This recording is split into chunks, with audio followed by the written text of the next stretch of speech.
Hello guys, स्वागत है आपका मेरे चैनल में। आज मैं लेके आया हूँ एक नया मांगा। जहाँ तक बात रहा उस मांगा को क्यों एक्सप्लेन नहीं कर रहा हूँ तो वो मैं एपिसोड के आखिर में आपको बता दूंगा, और साथ ही उसका नाम भी। चलिए अब इस कहानी को शुरू करते हैं। इस कहानी की शुरुआत में हमारा मेन कैरेक्टर अपने बारे में बता रहा होता है। वो कहता है, मेरा नाम शैन सिंह है और मैं बचपन से ही अनाथ हूँ।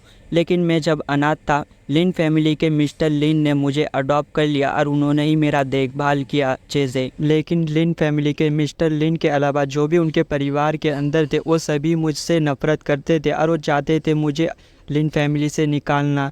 और ऐसे ही कुछ साल बीत गए और मैं बड़ा हो गया। लेकिन एक दिन मिस्टर लिन किसी अनजान वजह से मेरी शादी उनके ग्रैंड डॉटर से करवा दी। लेकिन उनके ग्रैंड डॉटर, जिसका नाम लिन किंगजिंग है, उसको मैं पसंद नहीं था, इसलिए वो मुझे शादी के बाद एक नौकर जैसा व्यवहार करती थी। और हमारे शादी के 3 साल हो गए, लेकिन उसने अभी तक मुझे एक बार भी छूने को नहीं दिया अपने आप को। और यहाँ तक कि इन 3 सालों में उसने मुश्किल से ही मुझसे थोड़ी बहुत बात की है। लेकिन कुछ दिनों पहले तो उसने हद ही पार कर दी। उसने अपने बहन के साथ मिलकर एक साजिश रची मेरे खिलाफ़, और उसने अपने बहन को मेरे पास भेजा।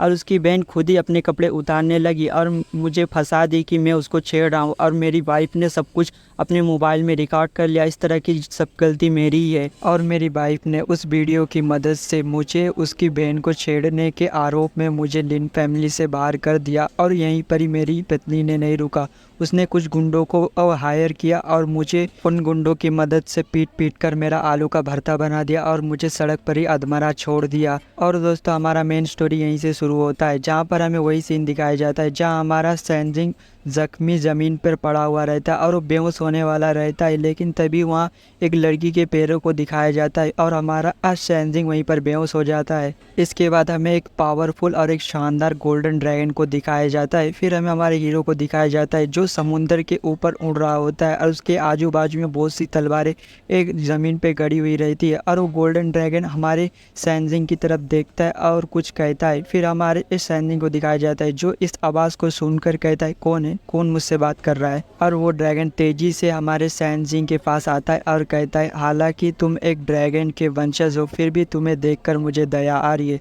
और हमारा मेन कैरेक्टर कहता है, कौन हो तुम। और वो ड्रैगन सैनजिंग की यह बात सुनकर कहता है, मैं कौन हूँ। और पूरा आसपास का माहौल पूरा चेंज हो जाता है और एक खतरनाक सा माहौल बन जाता है। और वो ड्रैगन अपना रूप बदलकर एक इंसान और हाफ ड्रैगन बन जाता है और कहता है, अगर मेरे पास तुम्हारे अलावा कोई और वंशज होता तो मैं तुम्हें कभी भी अपना इनहेरिटेंस नहीं सौंपता। और हमारा हीरो उसको देखकर कहता है, क्या अब मेरे फादर है। लेकिन वो ड्रैगन इसकी इस बात का कोई भी जवाब नहीं देता और कहता है, अब से तुम मेरे वारिस हो और मेरे ब्लड लाइन को आगे लेके जाने वाले शख्स हो। और अपने हाथ में ब्लड लाइन की पावर को इकट्ठा करता है और हमारे हीरो की तरफ देता है और कहता है, मुझे उम्मीद है कि तुम मुझे भविष्य में निराश नहीं करोगे। और हमारा हीरो जैसे ही उस ब्लड लाइन की पावर को अपने हाथ में लेता है तो उसकी आंखें चमकने लगती है और उसके अंदर से बहुत तेज ऑरा निकलता है। और इसके बाद हमारे हीरो की आंखें खुलने लगती है और उसके सामने एक मेड और एक लड़की को दिखाया जाता है।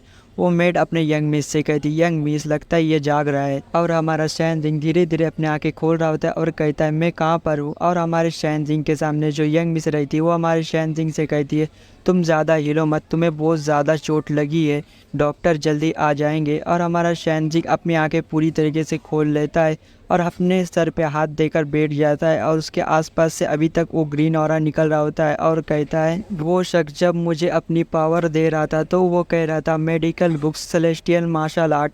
दोस्तों, यहाँ पर इतना ही लिखा था। मुझे लगता है जो मेडिकल बुक्स है उससे हमारे हीरो को बहुत सारी मेडिसिन की नॉलेज मिलेगी, और जो सेलेस्टियल मार्शल आर्ट है उससे शायद कोई फाइटिंग टेक्निक है जो हमें आगे बताया जाएगा। हमारा हीरो अपने मन में ये सब सोच ही रहा था कि तभी वहाँ जो मेड होती है वो अपने यंग मिस से कहती, यंग मिस, डॉक्टर आ रहे हैं। और यंग मिस अपनी मेड की ये बात सुनकर हमारे सैनजिंग से कहती है, मैं तुम्हें डॉक्टर के पास रख के जा रही हूँ, तुम जितना जल्दी ठीक हो जाओगे अच्छे से तुम उतना जल्दी यहाँ से जा सकते हो। फिर सैनजिंग कहता है, आपका शुक्रिया इसके लिए मिस, वैसे क्या मैं आपका नाम जान सकता हूँ। मैं आपको यकीन दिलाता हूँ कि आपके इस एहसान का बदला मैं भविष्य में ज़रूर चुकाऊँगा। और यंग मिस जो सैनजिंग को डॉक्टर के पास छोड़कर वहाँ से जा रही होती है, वो हमारे सैनजिंग की यह बात सुनकर उसको जवाब देने के लिए जैसे ही पीछे की तरफ देखता है तो वो बहुत हैरान हो जाता है और कहता है, तुम्हारे पूरे शरीर पर जो जख्म थे उनका क्या हुआ। और हमारा सैनजिंग कहता है, वो सारे ज़ख्म ठीक हो चुके। दोस्तों वो जो ग्रीन ऑरा निकल रहा था ना जो हमारे सैनजिंग से, उसकी वजह से ही ठीक हो गया। शायद ये भी उसका एक स्किल है सैनजिंग का। और यंग मिस आगे कहती है तुम्हें मेरा शुक्रिया अदा करने की कोई ज़रूरत नहीं है क्योंकि मैंने अपने ग्रैंडफादर के लिए तुम्हें बचाया है। फिर हमारा सैनजिंग कहता है क्या तुम्हारे ग्रैंडफादर के लिए? फिर यंग मिस कहती है हाँ, मेरे ग्रैंडफादर एक पुरानी बीमारी से भुगत रहे, इसलिए मैंने तुम्हारी जान बचाई क्योंकि मुझे ऐसा लगता है कि अगर मैं अच्छे काम करूंगा तो ऊपर वाला इससे खुश होकर मेरे ग्रैंडफादर को कुछ और दिन जिंदा रखेंगे। फिर सैनजिंग कहता है मेरे पास थोड़ी बहुत मेडिसिन की नॉलेज है, क्या तुम मुझे अपने ग्रैंडफादर को देखने दोगी? दोस्तों ये जो मेडिसिन की नॉलेज हमारे सैनजिंग के पास आई है ना, वो मेडिकल बुक से आई है जो उस ड्रैगन ने दी थी। फिर यंग मिस कहती है तुम। और दोस्तों यहाँ पर क्या बात होता है हमें नहीं बताया जाता है। यहाँ से सीधा सीन शिफ्ट होकर हमें यंग मिस के ग्रैंडफादर को दिखाया जाता है जो डॉक्टर से कुछ बात कर रहे होते। वो डॉक्टर यंग मिस के ग्रैंडफादर से कहते आप कुछ मानसिक थकान के शिकार है और आपकी यंग एनर्जी आपकी बॉडी पे सही तरीके से फ्लो नहीं कर रहा है जैसे फ्लो करना चाहिए, इसलिए आपके साथ ऐसा हो रहा है। आप इन दवाइयों को लीजिए, आप बहुत जल्दी ठीक हो जाएंगे। ये डॉक्टर ऐसे ही उनसे बात कर रहे थे कि तभी वहाँ हमारा सैनजिंग आता है और कहता है क्या तुम्हें इस पर पूरा यकीन है कि वो अभी ठीक है और कुछ दवाइयों से ठीक हो जाएंगे? क्योंकि मुझे तो नहीं लगता कि वो अभी ठीक है। उनके माथे के बीच वाले हिस्से में काला पड़ना शुरू हो गया है। मुझे डर है कि अगर हमने तुरंत उनका इलाज नहीं किया तो उनके जान जाने का भी खतरा हो सकता है। और यंग मिस जो सैनजिंग के पास खड़ी थी वो हमारे सैनजिंग की ये बात सुनकर कहती है बकवास करना बंद करो तुम, मेरे ग्रैंडफादर के साथ ऐसा कैसे हो सकता है?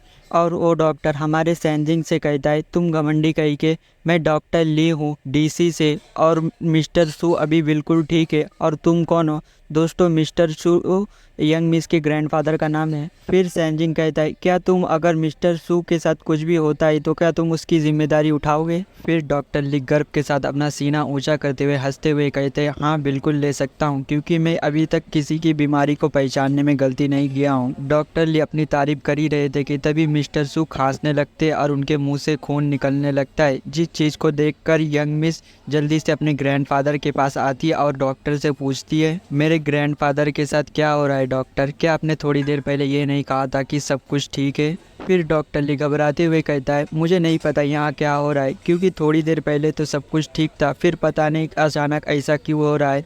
फिर यंग मिस घबराते हुए कहती है तुम यहाँ खड़े क्यों हो, जल्दी से एक एम्बुलेंस को बुलाओ। फिर सैनजिंग कहता है हमारे पास इसके लिए समय नहीं है और मिस्टर सू के पास आकर उनके सर पर हाथ रखकर चेक करते हुए कहता है मिस्टर सू का शरीर और इसे ज़्यादा देर तक झेल नहीं सकते, हमें जल्दी कोई इसका इलाज ढूंढना होगा। यंग मिस सैनजिंग की यह बात सुनकर और भी ज़्यादा घबरा जाती है और ज़मीन के बैठ कर कहती है अगर तुमने मेरे ग्रैंडफादर को बचा लिया तो सू फैमिली कभी भी तुम्हारे इस एहसान को नहीं भूलेगी। और रोते हुए कहती है अगर मेरे ग्रैंडफादर मारे गए तो मेरा क्या होगा? और ऐसे ही रोती रहती है। और हमारा सैनजिंग यंग मिस को रोते हुए देखकर थोड़ी देर पहले जो स्किल अपने ऊपर इस्तेमाल किया था वही स्किल मिस्टर सू के ऊपर इस्तेमाल करता है, जिसकी वजह से आसपास से ग्रीन ऑरा निकलने लगता है। और सैनजिंग कहता है अगर अच्छे लोगों के साथ अच्छा व्यवहार नहीं करोगे तो कोई भी शख्स तुम्हारे साथ अच्छा नहीं करेगा और इसीलिए मैं मिस्टर सू को बचाना चाहता हूँ। और हमारा सैनजिंग अपने टेक्निक को आगे जारी रखता है जिसकी वजह से एक बड़ा सा ग्रीन कलर का ड्रैगन आता है और वो मिस्टर सू के सर के पास आकर अपने मुंह से कोई पावर मिस्टर सू के अंदर डालने लगते हैं, जिसकी वजह से थोड़ी देर बाद ही मिस्टर सू बिल्कुल ठीक हो जाते हैं। फिर यंग मिस अपने ग्रैंडफादर से कहती है क्या आप ठीक है? फिर मिस्टर सू कहते हैं हाँ मैं ठीक हूँ। और डॉक्टर ये देखकर चौंक जाता है और कहता है इस यंग लड़के ने क्या किया इधर? और मिस्टर सू सैनजिंग से कहती है मैं तुम्हारे इस एहसान को जब तक ज़िंदा रखूँगा तब तक मैं याद रखूँगा, तुम मुझे बताओ तुम्हें क्या चाहिए? फिर सैनजिंग कहता है मुझे कुछ भी नहीं चाहिए, अगर यंग मिस मुझे नहीं बचाती तो मैं अब तक मर चुका होता।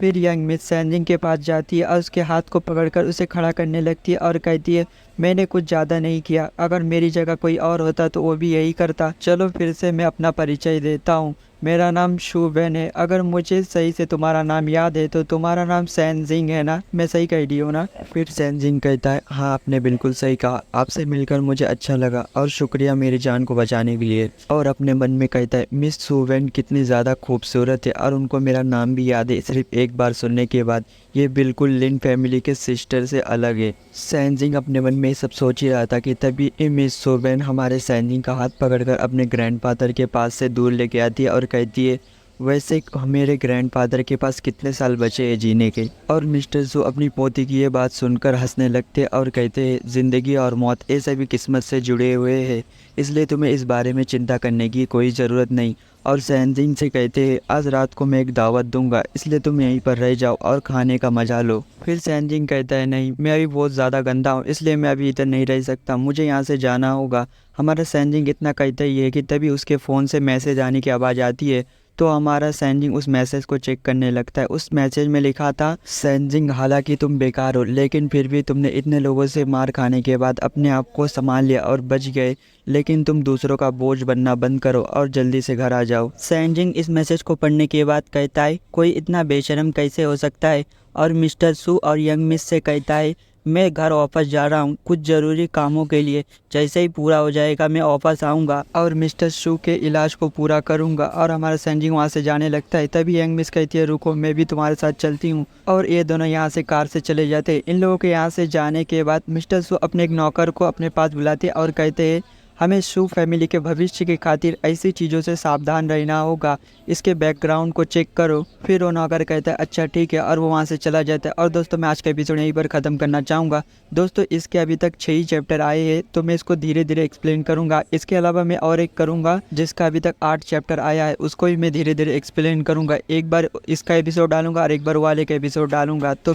प्लीज़ चैनल को सब्सक्राइब करके बने रहना। और जहाँ तक बात रही, मैं उस मांगा को क्यों एक्सप्लेन नहीं कर रहा हूँ, वो इसलिए क्योंकि एक बड़ा चैनल इसी मांगा को एक्सप्लेन कर रहा है और वो मुझसे काफ़ी ज़्यादा आगे चला गया है, इसलिए मेरे वीडियोस पे व्यू नहीं आ रहे, इसलिए मैंने इसको बंद करने का फैसला किया है। और मांगा का नाम स्वॉर्ड मास्टर यंगेस्ट सन है। दोस्तों, चैनल पे नए हैं तो सब्सक्राइब करें और लाइक करना ना भूलें। चलिए अब बाद में मिलते हैं।